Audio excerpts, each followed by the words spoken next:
Hi everyone, welcome to another episode of Debatable with your hosts Nina and Kyle. I'm Nina. I'm Kyle, and today we're talking about the importance of debates for at least two reasons. The first one is that the second installment of Debatable Open takes place this weekend. The Discord server for the tournament is open for observers, so feel free to drop by. We hope to see you there. The link is in our social media pages. The second reason is that this weekend, the Commission on Elections is gonna have its first debate in their presidential and vice presidential debate series.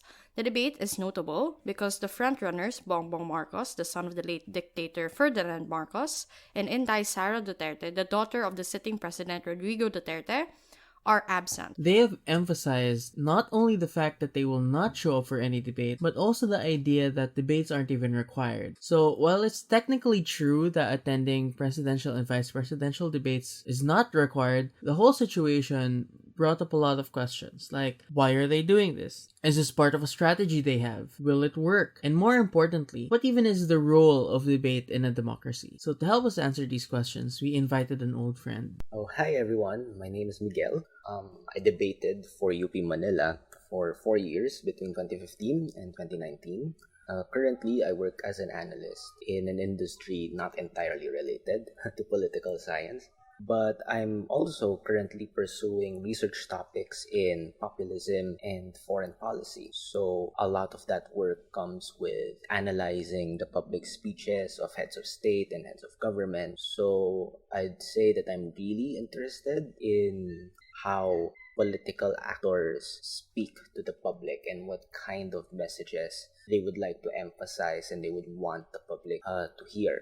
But even before I entered college, I was already pretty much interested in elections, not only here in the Philippines, but also in a lot of other countries abroad. And in fact, I credit a lot of my political interest beginning with the election of Barack Obama in the US in 2008. So my interest in electoral politics spans that far long ago. So it's been like 14, 15 years since the 2008 election. And I'm just really very interested with electoral politics and what sways public opinion, what kind of messaging is picked up more by the voters, and what issues matter to voters most in any given election. One of the important differences between competitive debate and these election debates is the notion of a winner. In competitive debating, there's a judge who says this person or this team won the debate. For these election debates, nobody says that officially, right? The closest we have are political analysts who say who they feel won the debate. That's the first question here. From the perspective of these analysts, what makes a candidate win a debate? To simply put it, I think there are two things that makes candidates win debates. First is message discipline, and by message discipline I mean all of your answers, all of the platforms that you try to speak of in the debate that lasts an hour and a half or 2 hours.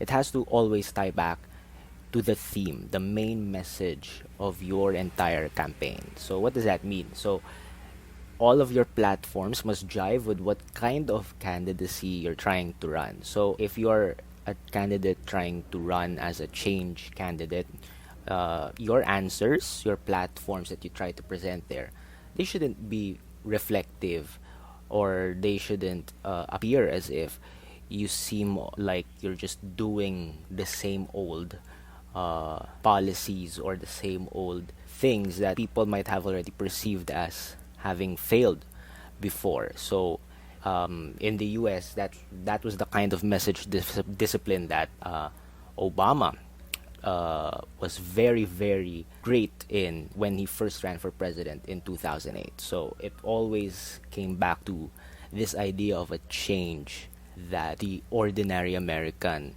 could believe in. And with all of his policy priorities, with healthcare at the time, with the impending recession that was already happening in that time, a lot of his platforms, a lot of the answers that he gave during the 3 presidential debates in the 2008 election, it showed that he was keen in being the change candidate, and that kind of message discipline made him very appealing to a lot of these voters, a lot of the undecided American voters at the time, and he won the election. But the second thing that makes a candidate win a debate, and I think is something that will become really subjective, it will be different from voter to voter, is the appeal of that certain candidate to the people, to the audience. Like, I think a lot of candidates need to have a certain level of stage presence, or else they will not look quote unquote presidential. Because if you don't have stage presence, if you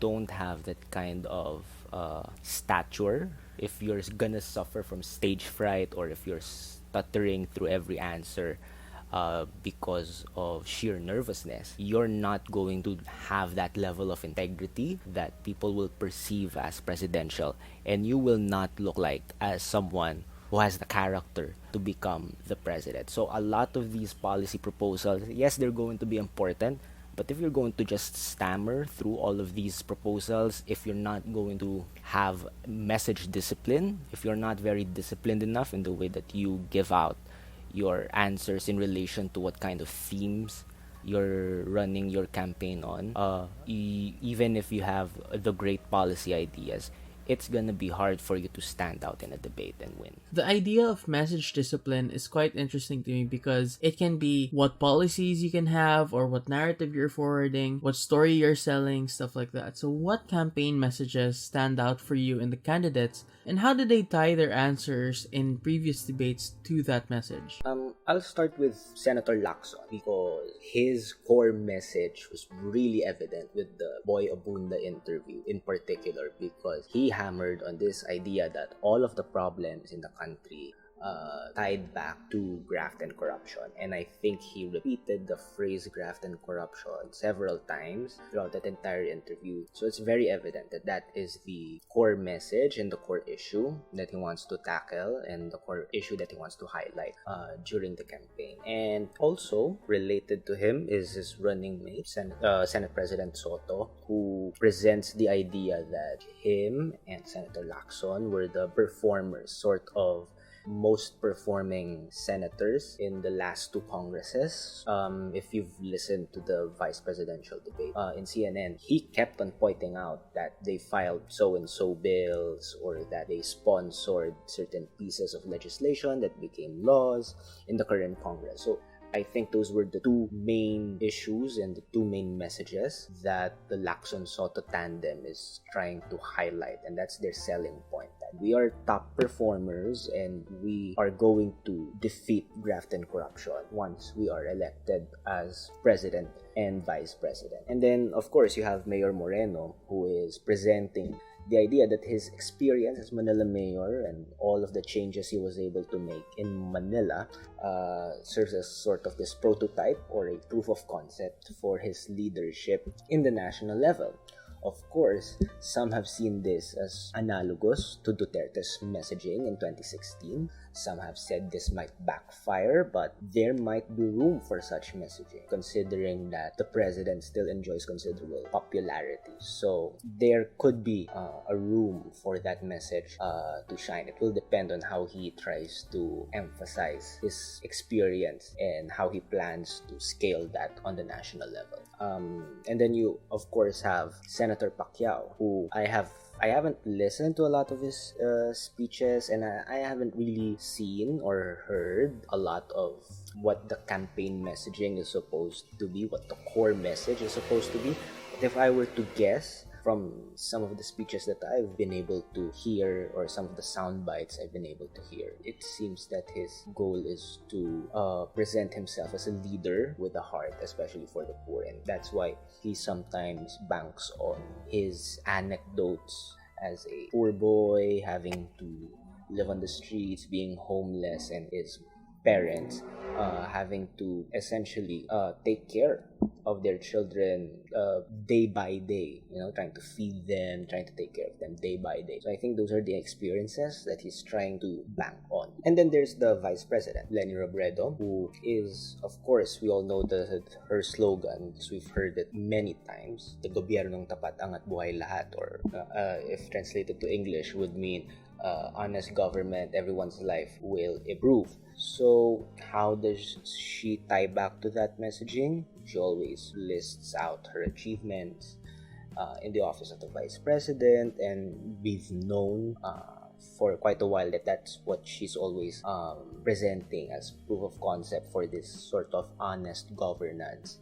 In fact, in the CNN debate, presidential debate, there was this viral soundbite where with the multitude apparently of her achievements, she sort of wrapped her way through the 90 seconds of pandemic response achievements, because it was that many that she had to list down. So that's what she's banking on. That's what she's trying to prove as a new kind of governance, an honest governance, an honest leadership. And there's the other candidates such as Calyodi, who is presenting an alternative face to government. That's why his tagline is manggagawa naman, or letting laborers lead, because that's what he's trying to present. That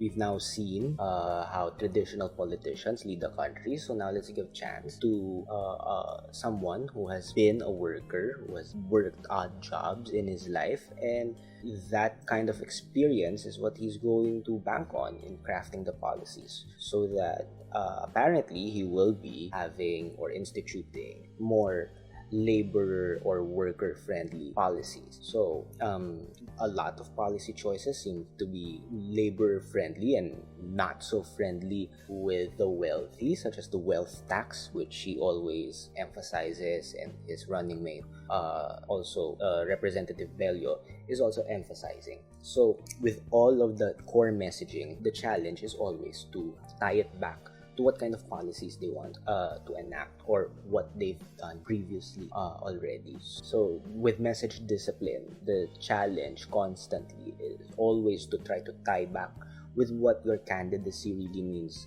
and what your candidacy really stands for. And if the electorate sees that you are flip-flopping even just the slightest bit, then you might be seen as someone who's not credible, or who's just pandering to the majority to just try to get the most number of votes. It could succeed, but at the same time, you also run the risk of being seen as someone with less and less integrity every time you stray, or you change your core messaging every time. There's this idea going around that all of that wasn't really important because most ordinary Filipinos, and we can generalize this to other countries as well, I feel, they don't really care about debates. What are your thoughts on that? Is it true, or is there some sort of added nuance to that? I don't think there's a problem about ordinary Filipinos not caring about the debates. I mean, if we look at the audience share data in 2016, the debates were widely watched. The GMA debate, I think, a 30% share, and then the ABS-CBN debate, a 40% share. So there wasn't a problem with reach and audience participation for those debates. And I think in 2022, the Jessica Soho interviews was in the top 5 most watched programs of the entire week, that last week of January, I think. So a lot of people do watch these debates. I think there is a misconception about Filipinos not caring the debates. I think that's a mischaracterization.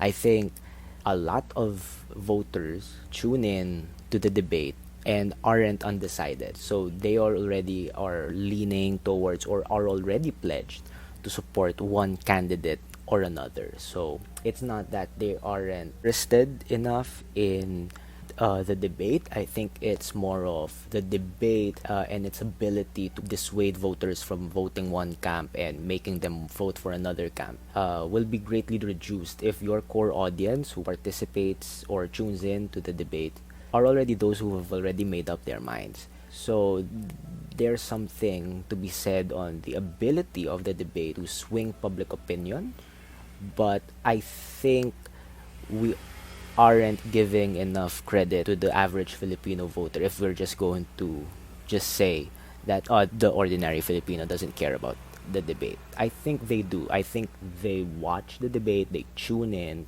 but they aren't there to make up their decision. They're there, they watch the debate so that they can support the candidate who they're already supporting prior to the debate. I think a lot of Filipinos have already made their decisions to who they're voting for. And I think the SWS survey already shows that a sizable chunk of the voting electorate, they've already made their decision. So there's something to be said about the ability of the debates to swing public opinion. So it's not that they don't care, really. I don't think it's a caring problem. I think it's more of a who is the undecided voter and how are you going to make them watch the debate and make them vote for one candidate or the next. So that's the challenge for the campaign teams. That's the challenge for the candidates. That seems kind of contrary to our idea of what debating is, which is it's all about how to be persuasive. Now, it kind of looks like just a contest to see who can show support the loudest or which candidates can make the most viral zingers. So what is the root of that problem? I do actually think that might be problematic. So what is the root of that problem? Is it the format of the debates? Is it because the format is bad or the questions are bad? Or is there a more cultural explanation for it? And if there are those explanations, how can we really change it? For this election, I think it's still too early to tell that the debates will have absolutely zero effect. We're barely 2 months out from the election. But currently, surveys aren't indicating much of a movement post the initial Jessica Soho, Boy Abunda interviews and the DZRH interviews. Probably because, again, a lot of people might have already decided who they're going to vote for. And again, with the political culture being so polarized, there might be a little less room of movement, of jumping ship from one candidate to another.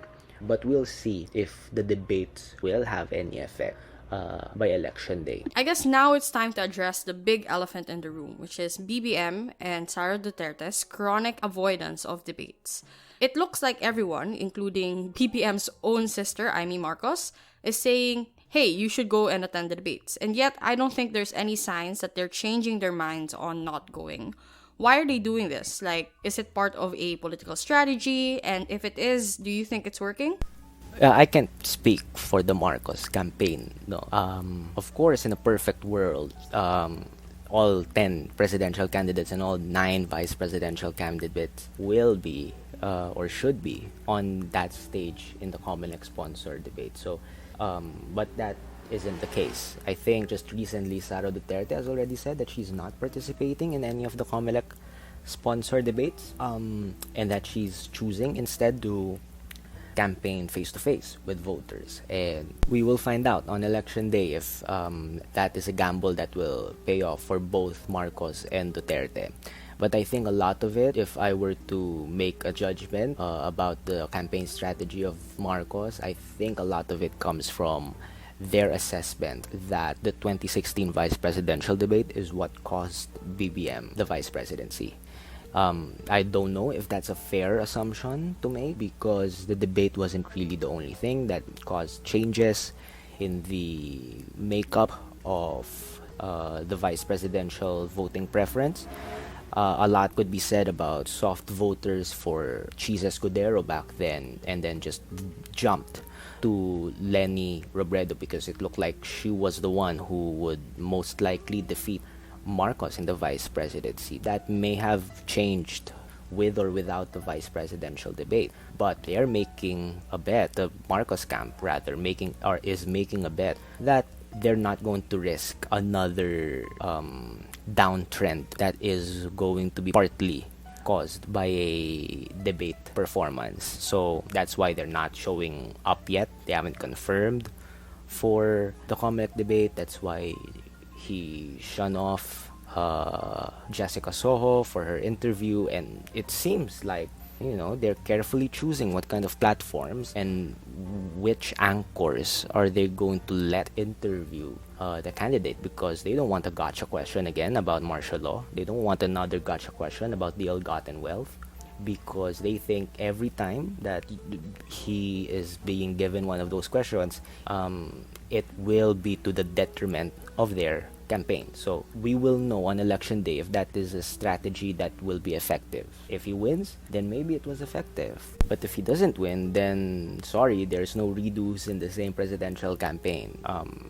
This is a calculated risk that they are taking. And if it's a political strategy that's going to work, everyone will find out at the same time. About BBM not wanting gotcha questions, some people who support BBM actually do say that it's not a requirement anyway. Cheetahs don't need to use its speed to prove it's faster than dogs. And even Sara Duterte herself was saying something like that. Not the cheetah thing, but I don't have anything to prove to you. She was saying that I don't need to go to a debate because I am very successful in Davao. So the implication there is I don't need to prove myself anymore. The thing that I need to do right now is to talk to people directly. Well, they don't really talk to people directly through caravans and stuff, right? They appear personally before people. And that's, I think, the difference that they want to have. But as you said, people generally care about debates. So the question now is, do people feel like it should be a requirement? Like, what is the pulse of the people right now? Do people think that, BBM being there won't change my mind, but it's a basic thing that you have to be there? On the first part of the question, if you look at the surveys, Marcos still enjoys mid 50% support nationally, even after the highly publicized non-appearances, the Jessica Soho interview, the CNN debates. So it looks like that the non-appearance is not a deal breaker with his core support. But of course, he's still missing out on a key opportunity to answer questions. These programs are still highly rated, so a lot of people still watches the interviews, still watches the debate. So that's really a missed opportunity for him, because a lot of his opposition is saying he has no platform, he has no real platform aside from unity, and the only way that he's going to effectively challenge that norm is if he regularly shows up to the debates. But to the second point of your question, whether this is something that the opposition should keep hammering about, his non-appearance, if I were in their campaign team, I'd be a little cautious about doing that, especially with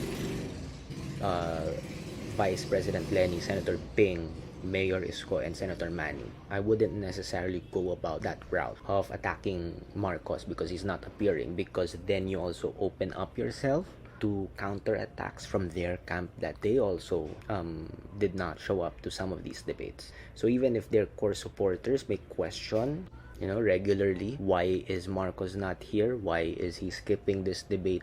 Again, is it because he thinks the interviewer or the moderator is biased? Does he not think that the public is worth his time? Their supporters can always ask those questions, but it would be difficult for them to sell that, for example, in a campaign ad, because they also did not appear in some of these debates, particularly with the one in SMNI, because even if their supporters, even if Lenny or Isko supporters, for example, question the legitimacy of SMNI as a network, the strongest supporters of the candidate they need to chip off votes from, they look like they don't have a problem with it. They don't have a problem with SMNI, so it will take a lot of convincing for them to change their mind about the non-appearance of their candidate, especially when you've seen these posts circulating around social media where you see supporters of Marcos raving about the expertise of one of the professors who were in the panel of the SMNI debate. So I would guess that for them, if I was in the mind of a Marcos supporter, I would think that he already showed up to one debate. That's it. What more are you asking for? So if the second question is, should the opposition, should his opponents hammer on that thought that he isn't always present in debates, I would be very cautious in trying to implement that as a campaign message. Many debates are often skewed towards certain politicians. For example, the SMNI debates are often criticized for having biased moderators, or in the case of Luke Espiritu, they were trying to mute his microphone when he was rebutting pro-government bets. So Jessica Soho was accused by BBM for being biased as well. Does the perceived biases of the moderator or format affect the way people view debates? I think it does, no? Especially with the core supporters of the candidates. If you're a supporter of one candidate and then you think that a certain journalist is asking a gotcha question, of course they will feel offended and think that this certain reporter is biased. And I think that's because the political culture in general has been really polarized. It's either you love or hate a certain candidate. In the US, this has been very common where there is a divide between the liberal media outlets like CNN or MSNBC versus Fox News and Newsmax and OAN, which are perceived to be pro-Trump, pro-Republican news outlets. And if you're a Democrat, you are more likely to watch CNN and NBC. And if you're a Republican, you are more likely to patronize Fox News and Newsmax. So I think you can also make that same assessment here in the Philippines, considering how the core supporters of Marcos candidates view Lenny Robredo and how core Robredo supporters also view Marcos. And that will also cascade towards these reporters who are perceived to be in favor of one candidate or the other, because they think that journalists are supposed to be impartial, reporters are supposed to be not having any bias towards certain candidate or against another candidate. So there could be an effect if you are a real core supporter of a certain candidate, especially with the dynamic that certain candidates are choosing not to show up to certain debate programs because of the perceived bias of the network or of the hosts. It really will amplify the perceived biases, and it will also affect the way that the supporters of certain candidates will view these people and view the networks hosting the debates. With that said, I'm not a believer in forum shopping by these candidates. I think the most difficult questions will really come from your harshest critics, and it's your duty as a presidential candidate or as a vice presidential candidate to answer those questions, because I think you're going to be the president for everyone. You're not going to be the president of the people who elected you. You're going to be the president, you're going to be the vice president of an entire country. So if you're just going to evade the questions of one person because you think they're biased, or if you're going to avoid a certain debate because you think that the network's heads are already supporting another candidate, I think is understandable if the campaign managers are trying to be risk averse. They don't want to have their candidates be pushed into a corner by a question that would be perceived as a gotcha question for them.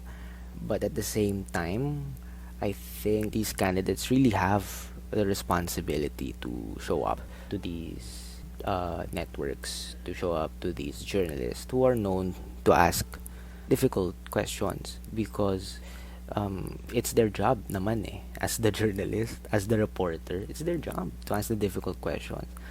And if you don't like that question, or if you think that it's a question that would negatively affect your poll numbers, then the debate is the perfect opportunity for you to set an end to those issues once and for all. If you want those issues to die down, give a very compelling answer to the question. Your campaign strategy team will help you in answering those questions and crafting an appropriate response. So, in today's political culture, what is the line between just good journalism and a gotcha question? Because surely they can't think, people can't be thinking that, if my candidate can't answer well, then it has to be a gotcha. Like, it feels like that's how people are thinking right now, but surely not everyone thinks that way. And if the truth is there is no line because we're just that polarized, then is there any hope? Like, Is this the future of political discourse, where people just should answer questions that they like and anything else is automatically biased? It's automatically a gotcha question. Can we change that future if that is the case? You know, I remember during NDC 2016, during that time and during that entire semester, actually, one of the buzzwords debaters would always use is post-truth, that we are in a post-truth world, that a lot of the decision calculus of people is hinged on emotional standards rather than statements of fact. So we've come a long way since 2016. It's been 6 years.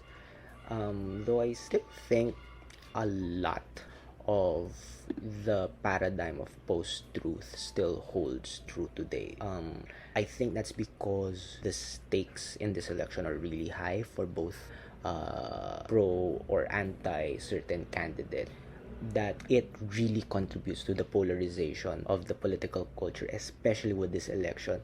I would even argue that the polarization in this election is much higher than in 2016, because I think people recognize that the stakes in this election may be higher, and that's why I think the challenge for journalists is not to irritate or earn the ire of the public or of certain segments of the public, of their audience, because they need their programs to rate. They need their programs to rate so that they can earn advertising money for the network. So there is a really thin line, because if you ask a certain question, half or a sizable number of people will think that you are biased towards one candidate. But if you don't ask the question, another segment of the population will think that you're not being hard enough, or that you're not being investigative enough, that you're being too soft on questions. So that's a big challenge for journalists today. And if this is the future of political discourse, you know what? I don't know if we're going to eventually come out of the post-truth era. It's too early to tell, but that will come from a lot of factors, probably through the regulation of social media, and setting up standards about what kind of information can be published as quote-unquote news stories. But that's very different conversation. That's an entire separate episode of the podcast. But for me personally, I don't know yet if we're gonna come out of a post-truth era, and what will make us come out of post-truth is really gonna come from a lot of factors, gonna come from a lot of efforts from a lot of sectors in society, not only in politics but also in tech, the world of media, and so on and so forth. Debates are sometimes seen to be a limited platform because candidates often don't have time to expound on their ideas. Maraming yes or no questions, and they do it like it's fast talk, word associations, and different types of portions. Well, what's the point of all those things? Yeah, I agree. I think a minute and a half discussion about what you're going to do for a post-COVID economic recovery is not really enough time for you to lay out, because there's a lot of things that you have to do, a lot of agencies that you need to make sure is doing their jobs correctly. So you can't really lay out that kind of complicated economic package in a minute and 30 seconds. So that's not really going to lay out each candidate's platforms effectively. And I think a lot of it is because there's a lot of candidates and there's a lot of issues that you can, or that you have to fit in a 3-hour debate. So that's why you have the fast talk, the word association portions, because media networks are trying to fit in as many topics as possible into that one debate. So I think a solution to that is to have more than one debate and lay out that certain topics will be talked about in debate 1, 2, and 3. So with that, the candidates will have enough time to lay out their platforms, enough time to rebut each other, and enough time to make their case really, because I don't think that a minute and 30 seconds really is enough per candidate to lay out complicated policy choices that they want to make if they were elected president. So I think the fast talk portions, the word association portions, they're trying to be they could be effective for a 30-second soundbite if they want to have a soundbite, or if they want to have a easy way to digest what these candidates think about certain issues. But we're doing the public a disservice if we're not gonna let them explain why. Like why are you not for higher taxes for the wealthy, for example, or why are you in favor of same-sex marriage or in favor of divorce? We need them to explain. It would be better if they would explain their policies, their philosophies behind why they're taking such stances, instead of just saying, I am not in favor of divorce, or I am not in favor of a wealth tax. So I think we need more than a minute and 30 seconds, and we can do away with the fast talk and the thumbs up or thumbs down portions and the whiteboard portions, because I think while it can be good for a snapshot or good for certain sound bites to go viral, it's not really going to be effective if you want to really lay out what you want to do for the next 6 years. You can't really make that kind of explanation in a minute and 30 seconds. Having more than one debate is actually a good idea. Why don't they have something like this then? Do they think, and by they I mean the organizers, the studios, the radio stations, etc., why do they not have these series? Do they think that it's risky, like less people are going to watch the Econ or IR rounds, which, by the way, are both going to happen tomorrow in Debatable Open 2022. Both of these things are on day one, so if you're the kind of person who actually likes watching Econ and IR rounds, and I'm sure there are a lot, myself included, drop by the tournament server. So, back to the question.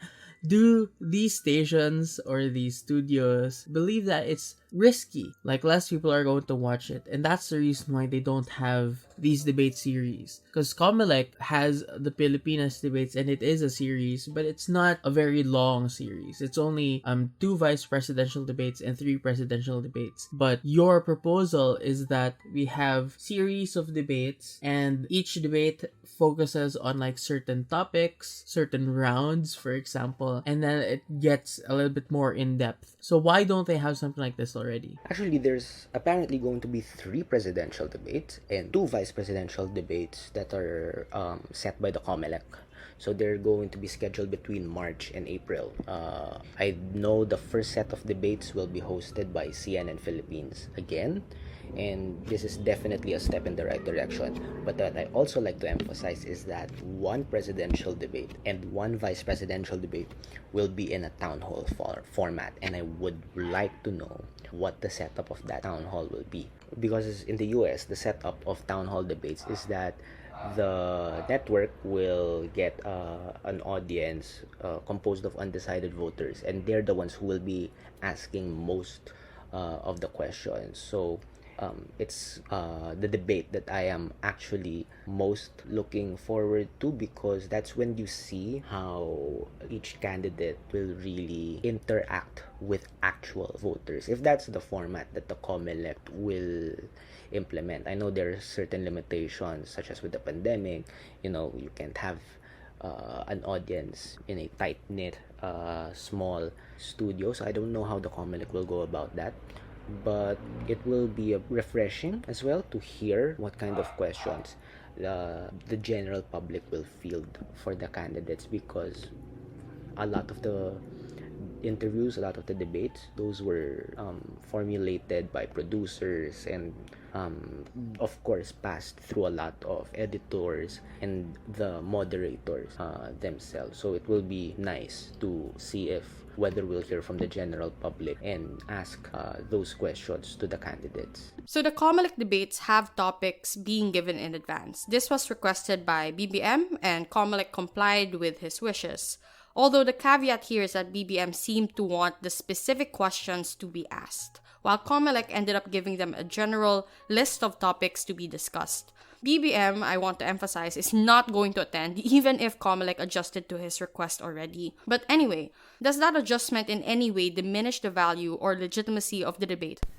Yeah, I haven't heard of a debate either here in the Philippines or in the US or in another country where topics were being laid out in advance. I could be wrong, because I'm not really privy to every country's debate process for national position. So, but for the debates that I know, the Philippines and in the US, this is very novel of an idea for me to hear. And I think it's also important to note that COMELEC sponsored presidential debates is a novelty. No, there hasn't been a COMELEC sponsored presidential debate since 1992. So from 1998, 2004, and 2010, there were no COMELEC sponsored debates. Media outfits would sponsor debates, schools would host presidential forums, but the COMELEC didn't really step in and set up a standardized presidential debate format. That really did not happen again until 2016. So I think the COMELEC is trying a lot of ideas in how presidential debates should happen in the Philippines. I haven't heard again any other outfit that has given out debate topics in advance. But if it's at the insistence of a candidate or of a campaign team, I think that is a testament to their debate prep process. Because a debate prep for a presidential candidate, you need to know what kind of topics are likely to show up at the debate. Is it going to be foreign policy because the Russia-Ukraine crisis is ongoing? Is it going to be climate change? Is it going to be the tensions in the West Philippine Sea? Is it going to be a COVID recovery? Is it going to be social issues, divorce, same-sex marriage, etc.? There is a lot of topics that can be debated on at a presidential debate, and it's the job of the debate prep team or the communications team of the candidate to lay out which is most likely and at least have the candidate be trained in answering a question about each topic, no? Because I think it's already been fair game in the US that debate prep takes weeks in advance. In fact, I think once you clinch the nomination as the Democratic or the Republican nominee, you immediately go to debate prep because you have a lot of issues that you need to run through. And you are not going to wait about what the commission presidential debates is going to say what the debates are, because number one, they are not told the topics or the questions in advance. And second, that's already been the tradition. That is what the campaign strategy teams are supposed to do. That is what their debate prep teams are supposed to do. In the Philippine context, I don't know if it's going to diminish the value of the legitimacy of the debates in any way. I personally think, however, that it will be more effective if we see what these candidates are going to say without a rehearsed soundbite that they are just going to repeat 30, 40, 50 times in a presidential debate. Because that's gonna come back to my idea in the first question. How does a candidate win a debate? If you're just repeating the same word over and over again in the same debate, you're not going to be an effective communicator. Like in the 2000 presidential debate, Al Gore said the word lockbox like 20 times. He said the word lockbox in the context of certain policy priorities that he was going to lay out if he was elected as president. So education, he would put it in a lockbox. Social security, he would put it in a lockbox. The environment, he would put it in a lockbox. So everything that the voters heard was just the word lockbox. So it wasn't really as effective. It wasn't really an effective communicator in that regard. And these candidates need to be able to answer these questions sort of a little bit extemporaneously and not rehearsed. It will show again a lot about their character and their ability if they're able to adjust their messaging from depending on what the ask of the question is. Like there could be a certain nuance of foreign policy question, there could be a certain nuance to a divorce question, because if candidates think, or if the COMELEC thinks that is going to help these candidates by knowing the topics being given in advance, I think we're going to hear just a lot of prepared remarks that could have just been a press release and not a minute and 30-second time portion in a presidential debates. Your answer about sound bites is quite interesting to me because just earlier you were talking about the importance of message discipline, which is, candidates have to always refer back to a core message of their campaign, stuff like that. So what is the difference between message discipline and just being repetitive? I think it's quite easy to make sure that you don't go off message without having to rely on buzzwords, and at the same time still secure the soundbite that will get replayed in the nightly news and will go viral on social media. Because doing so, just relying on buzzwords rather, will make your responses really sound canned. I just read an article about the lockbox comment, and one of the campaign staff of Al Gore actually said that during rehearsals, during debate prep, Al Gore never said lockbox more than twice and was only planning to use that term to emphasize that there won't be drastic changes to social security policy, which was a big issue in the US at the time. But he ended up saying it in the debate around 10 times. So that really made him sound really rehearsed. And he got satirized at Saturday Night Live for it. So it really backfired on him. So the challenge is to make sure you tie back whatever you're saying to the message of your campaign without overly relying on buzzwords. So for example, if your core economic message is protecting small business, MSMEs, make sure that your policy choices, you can demonstrate how it can affect positively small business owners or MSME owners, and how it can affect people in the individual level. So for example, through job creation, don't just say that I'm going to protect MSMEs 15 times. You can maintain message discipline and still make an authentic off the cuff or extemporaneous response. It doesn't really sound rehearsed. And you know what?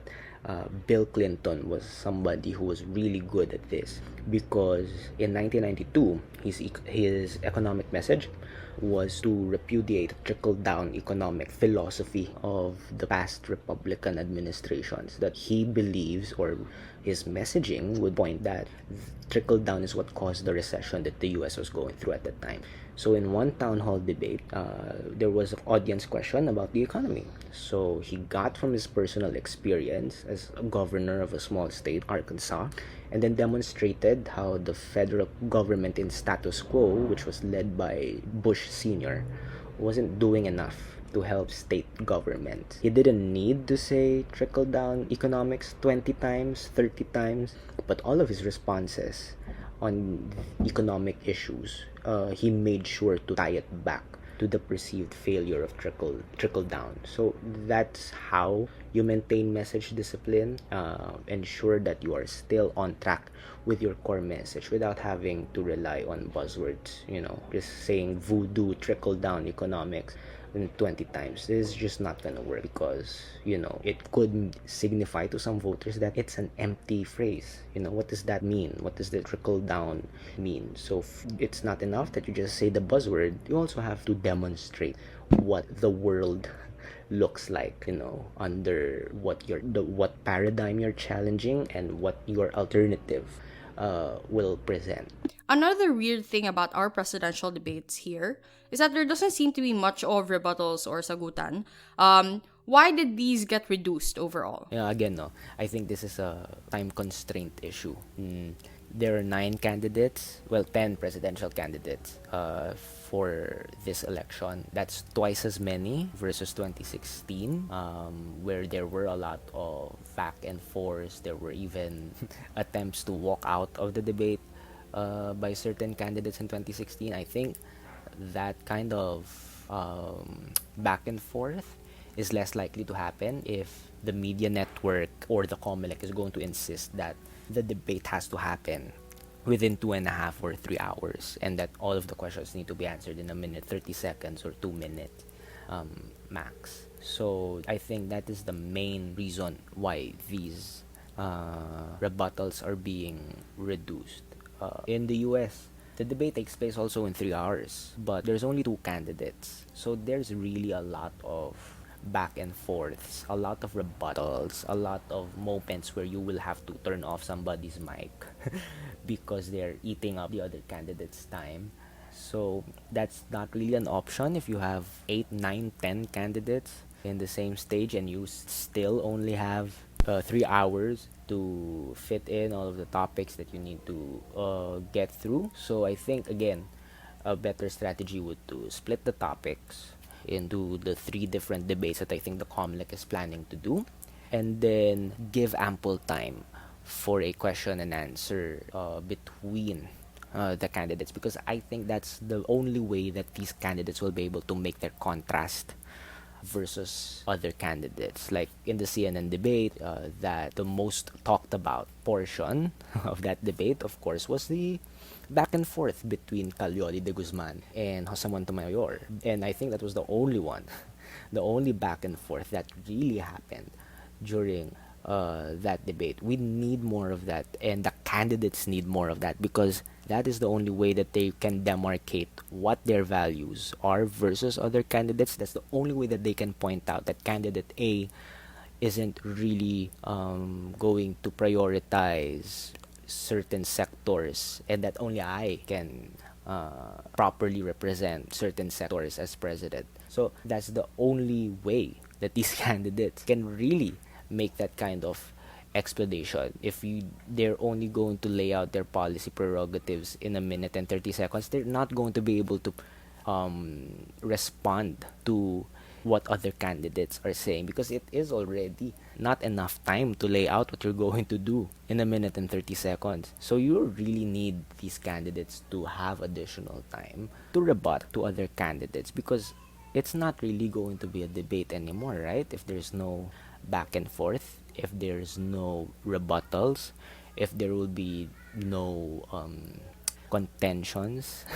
between certain candidates, it's just going to be a forum. It's just going to be the Jessica Soho presidential interview done live. And that's not a presidential debate for me. A presidential debate for me is you are able to answer and be critical of your opponent's policy choices or their policy proposals. That's not going to be happening if you're going to restrict their ability to do so because you're just trying to fit in as many topics and as many candidates as possible into the same 3-hour time slot. You've been hearing that people don't really like it when candidates try to fight each other too much. Negative campaigning daw kasi siya. And weirdly, people were saying that the SMNI debate, I think that was the only debate that Bongbong was in. The other ones were just like interviews and stuff. People were saying that the SMNI debate was much better than the debates where the candidates fight each other. So it seems that for a lot of people, they don't really like, rebuttals and stuff.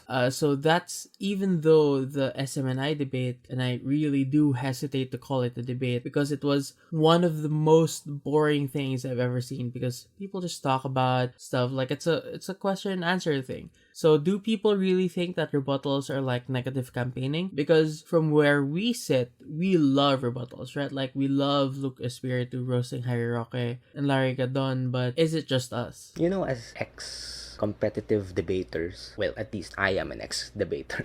I'm really retired already.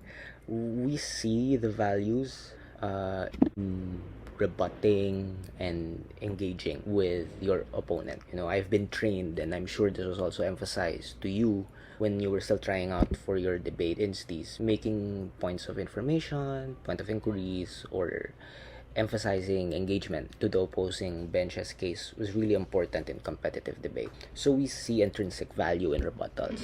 I think that's why we were left wanting more from SMNI, and to a certain extent even the debate in CNN Philippines. Of course, there were the exchanges between Senator Soto and Representative Bello and Calyodi and Montemayor. The difference, of course, is that in political debates, things can get even more heated sometimes.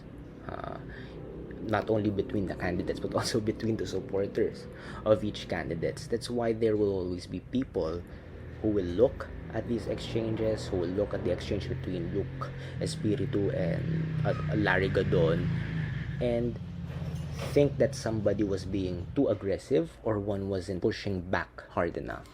So even making a rebuttal and engaging with a candidate during a debate is a calculation that candidates, campaign teams, and strategic advisors will need to make and decide if it's worth it. I didn't watch the SMNI Senate debate, but that Luke Espiritu soundbite was all over social media that night. So in that regard, the engagement was successful because it introduced Luke Espiritu to a wider audience outside of those who watched the debate. But that doesn't mean that there were some people who were irked by the response. I was talking with one of our debate friends. I won't mention their name anymore, but I also said the same thing about the Walden Bello Tito Soto exchange. It might work for a lot of people to hear him going after Senate President Soto and find that exchange effective for Walden Bello. But there might also be some people who will think, oh,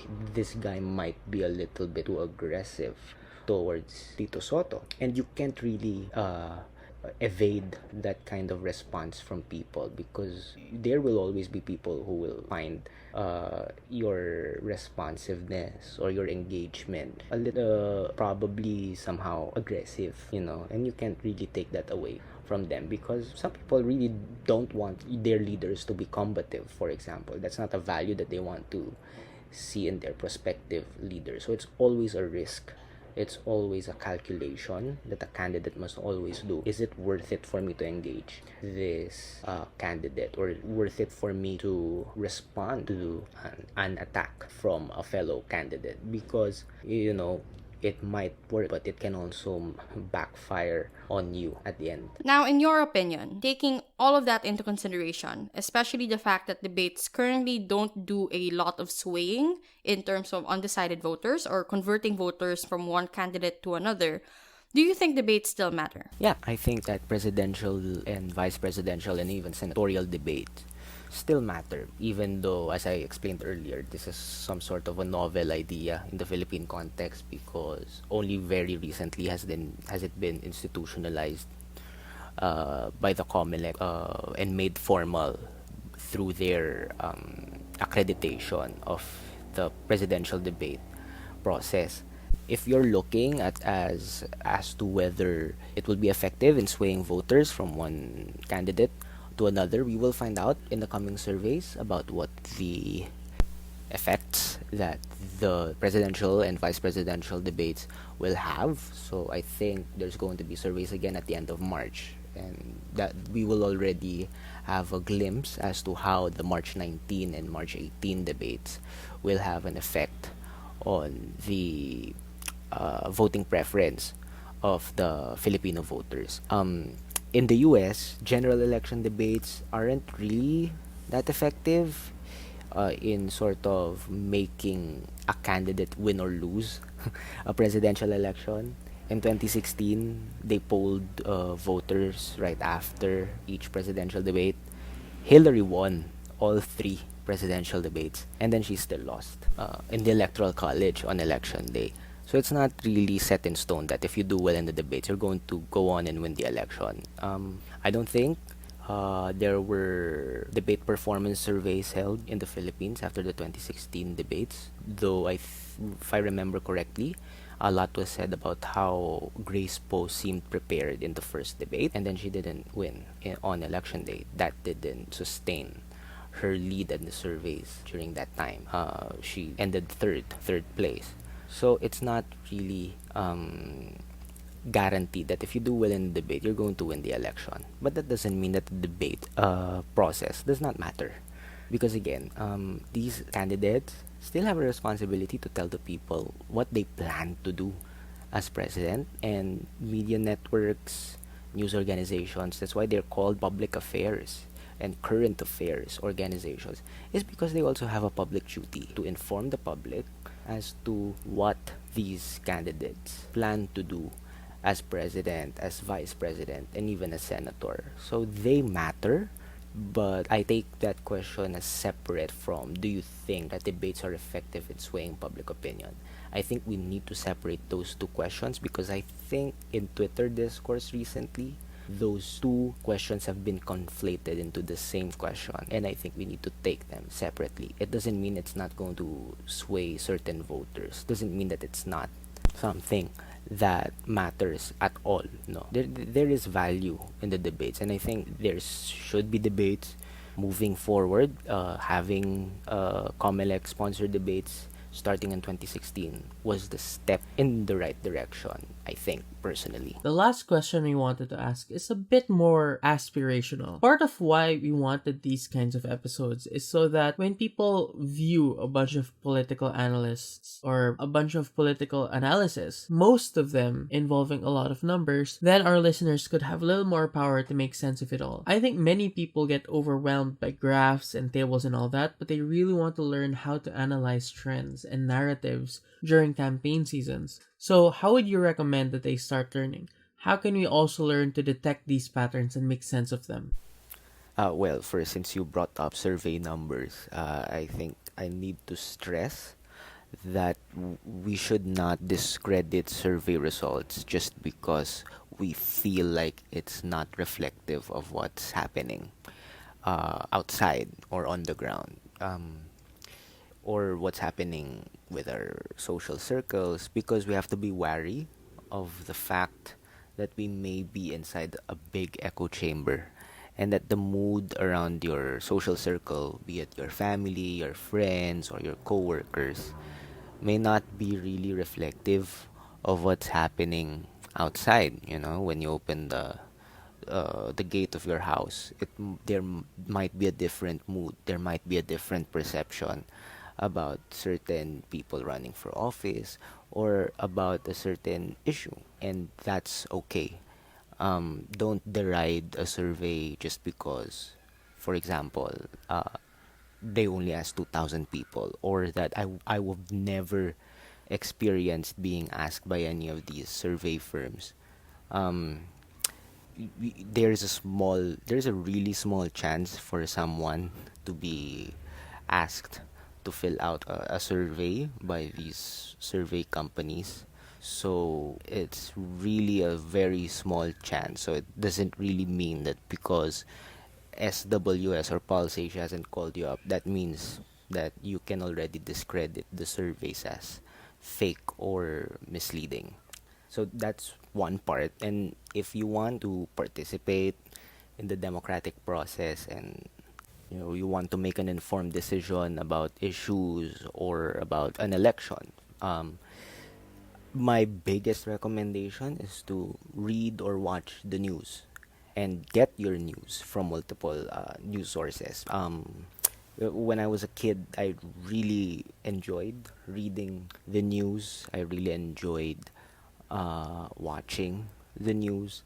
It was a very rewarding activity for me, because I felt like I needed to keep track of what was happening not only in the country but also abroad. And with that kind of information that you have, you can engage in conversations. It doesn't have to be like you joining or volunteering for a campaign and then barnstorming door to door in cities or in far-flung provinces. These are conversations that can happen, within your friend group or at the dinner table with your family. So that's a small step, but will do wonders in terms of our shared responsibility to participate in the democratic process. And if you want to, share your opinion about these issues, then, read up with the news, check what experts on the field are saying. So if it's, for example, a foreign policy problem, try to see what foreign policy analysts are looking at certain issues or the hot button problems in global affairs right now. And then there you can make an informed decision and make an informed commentary about certain topics. And then, after that, if people agree with you, then that's great. If they don't agree with you, then that's their right. Everybody has a right to voice out their own opinion, and everybody also has a right to respond back whenever they feel like they disagree with your sentiment, because that's how you really maintain political discourse at the end of the day. And you can't really sustain that level of discourse if you're just going to be scared about getting pushback about the things that you say, or about whether you think people might misconstrue what you're saying, and then you're gonna get cancelled, or people might go after you. So, just make an informed decision and read up with the news, and then make an informed commentary about said issue if you really want to join the political discourse, whether it be in small circles that you have or maybe online. But I'd also want to say this: it's okay if you don't want to do it. It's okay if your online presence is not really just a commentary about all the latest issues. It's everyone's personal decision how and when they're going to react on certain news stories, on certain hot button issues.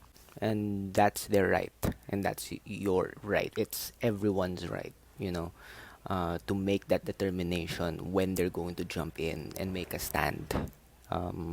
Because, they might be scared of the pushback that they might receive from people when they voice out their own opinions, and that's okay. In a democratic society, we also have the ability to hold our peace, to not comment about anything and everything. It's not everyone's cup of tea to sort of comment on every single news story, or every single issue that just pops up, or every single trending Twitter topic. I know it's not everyone's cup of tea, but if you want to, and you are yearning to participate in discourse, whether online, or engaging in discussions with your family or with your friends in person, then you have the responsibility to make sure that you are providing, or you are hinging your beliefs on facts and not on misleading information, because then you're just contributing more to the emotionally laden post-truth political paradigm that we're in. All right, Miguel, thank you very much for letting us know your thoughts on this whole issue. A lot of us feel like we're in the fight of our generation. We just want to know the little ways we can help. And if we can better understand how debates do and don't matter, we can hopefully adjust our strategies accordingly and win this May. And I think a lot of us want to do that, and I think this is a really good first step to that. We should also understand that the conversations that come up during debates leading up to the election should not end at the election. It should not end this May. We should continue fighting abuses of power. We should continue holding public officers accountable for what they say and do. And we should continue learning about what other people are experiencing to empathize with them. Not only so that we can debate better, but also, more importantly, so we can build a better, more inclusive society that we can all be proud of. So that's it for our episode of Debatable. We'll see you this weekend at Debatable Open 2022, and we'll likely see you in the comment section of the Comelec debates as well. Bye!